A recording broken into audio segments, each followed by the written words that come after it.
हाँ, तो हमने क्या बोला कि discharge will remain same. Discharge अगर सेम रहेगा मतलब इनपुट का और आउटपुट का सेम, तो यही हमारा कंटिन्यूटी इक्वेशन है। A1 ρ1 A1 V1 is equal to ρ2 A2 V2, लेकिन रो तो सेम रहेगा तो ρ1 ρ2 कट, तो हमारा क्या आ गया A1 V1 is equal to A2 V2, continuity equation. अच्छा, अब अगर हम बोल रहे हैं कि कंटिन्यूटी इक्वेशन के अकॉर्डिंगली यहाँ पर जो प्रेशर है, यहाँ पर देखो, यहाँ पर हमारी वेलोसिटी V1 है और एरिया A1 है, और यहाँ पर एरिया A2 है और वेलोसिटी V2 है। हमें तो पता ही है, क्या पता है कि अगर यहाँ पर एरिया ज्यादा है तो वेलोसिटी क्या होगी, कम होगी, और यहाँ पर एरिया कम है तो वेलोसिटी क्या होगी, ज्यादा होगी। अच्छा, अब हमें ये भी पता है यहाँ पर वेलोसिटी ज्यादा है तो प्रेशर क्या होगा, कम। यहाँ पर वेलोसिटी कम है तो प्रेशर क्या होगा, बर्नौलीज प्रिंसिपल के अकॉर्डिंगली, मतलब प्रेशर दोनों पॉइंट पर डिफरेंट होगा, सेम तो नहीं होगा, अलग अलग होगा। तो अलग अलग होगा तो कितना होगा, तो इसीलिए हम वो डिस्कस कर रहे हैं क्या, कि हमने निकाल लिया P1 माइनस P2, उनके बीच में कोई डिफरेंस होगा।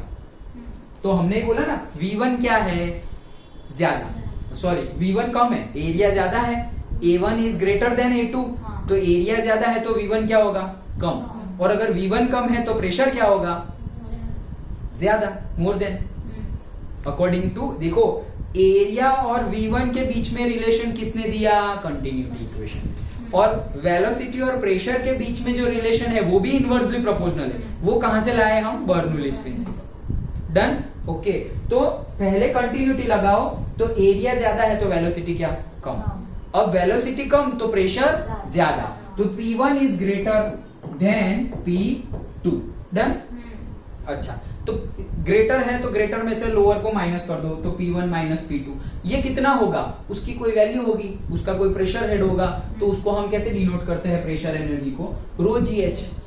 डन, तो वो ρgh से हमने डिफाइन किया। ये ρgh क्या है, रो हमारी density of the fluid, g gravitational acceleration due to gravity, और h दोनों के बीच में जो हाइट डिफरेंस है। कौन सा हाइट डिफरेंस, ये हाइट डिफरेंस की बात नहीं कर रहे हैं हम, ये हाइट डिफरेंस नहीं, वो तो पोटेंशियल हेड हो जाता, उसकी बात नहीं कर रहे, ये हाइट डिफरेंस की बात कर रहे हैं कि भाई यहाँ पर और यहाँ पर ये जो डिफरेंस दिखाई दे, मैनोमीटर है ना, मैंने पहले ही बताया ना कि ये यूट्यूब मैनोमीटर है, जिससे कि हमें गेज प्रेशर मिलेगा, gauge pressure is equals to ρgh, वही तो फॉर्मूला लेके आए थे हम।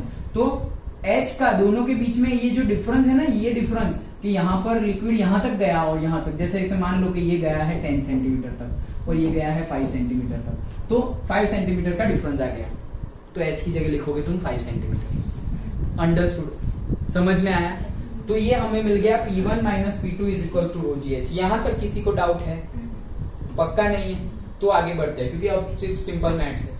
अच्छा चलो, तो अब बस आगे बढ़ते हैं। देखो P1 plus half rho V1 square is equals to P2 plus half rho V2 square, Bernoulli's principle लगा है।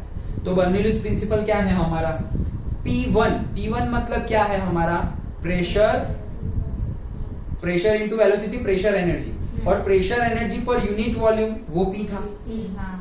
डन। फिर हमारा ग्रेविटेशन, देखो दोनों सेम ही हाइट पे है तो पोटेंशियल हेड को तो हम निग्लेक्ट ही कर रहे हैं। अब आ जाते हैं हम काइनेटिक हेड पे। तो kinetic energy per unit volume, तो वो था हाफ mv स्क्वायर, लेकिन डिवाइडेड बाय v करोगे वापस तुम तो हाफ रो v स्क्वायर हो जाएगा, तो हाफ रो v स्क्वायर हो गया। सेकंड वाला, पहला था प्रेशर एनर्जी, दूसरा था pressure energy per unit volume, और तीसरा था प्रेशर हेड। अभी जो हमने स्टार्टिंग किया था थियरी, वो जो सेकंड वाला था ना, pressure energy per unit volume, वो वाली टर्म है, pressure energy per unit volume, kinetic energy per unit volume, that is equals to Bernoulli's principle. मैंने बताया ना, तुम तीनों में से कोई भी लगा सकते हो, जनरली थर्ड वन लगाते हैं। थर्ड वन मतलब प्रेशर हेड, काइनेटिक हेड और वेलोसिटी हेड। डन। लेकिन तुम फर्स्ट वन और सेकंड वन लगाओगे वो भी सही है, तो ये सेकंड वन लगाया हुआ है। डन। फॉर्म की ही बात है, तुम डेंसिटी, या पहले में जैसे कि डेंसिटी नहीं थी, पहले में मास था, दूसरे में डेंसिटी आ गई, तुमने v से डिवाइड किया इसलिए। अंडरस्टूड, ओके, वही है। तो P1 ये बर्नौलीज प्रिंसिपल के अकॉर्डिंगली हमने लगा लिया। ये P1 क्या है, pressure energy per unit volume, लिखना हो तो लिख लो। ये रो v स्क्वायर बाई 2, ये क्या है, kinetic energy per unit volume at 1। अच्छा, सेकंड पे आ जाओ, तो दोनों कांस्टेंट ही रहेगी इसलिए इक्वेट कर सकते